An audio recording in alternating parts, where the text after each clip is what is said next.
Lövhəyə yazdığım sözlər hansı sözdən yaranmışdır? Öncə cavabınızı yazıb daha sonra videoya baxa bilərsiniz və ondan da qabağına erirsən, bir dənə tık edirsən səhifəni izləyirsən, getdik. Bismillah. Baxın, belə suallarda heç vaxt məntiqlə yanaşmırsan. Quruyur, qurudursan, yoxsa yaş quru olur, qurudursan. Belə şeyin üzərində mübahisə eləsək, bu uzun-uzadı gərək danışaq. Burada konkret bir qayda var. Sözün kökünədə quru, bunu bildik. Baxıram, dərhal ona artıran şəkilciyə.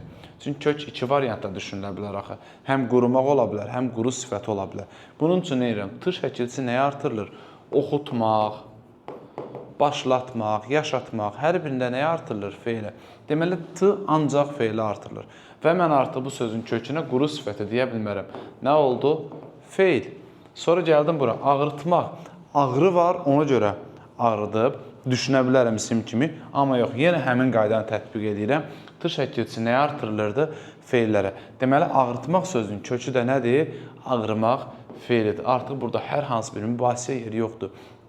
Həm blok, həm də buraxış imtahanında bu tip suallara mütləq şəkildə yer verirlər. Bu arada bizim həm mətn qruplarımız, həm də sıfırdan başlayan oktyabr qruplarımız dərslərə başlayacaq. İnşallah qoşulma olsun 055 597 01 51 yaza bilərsiniz. Hələlik, sağ olun.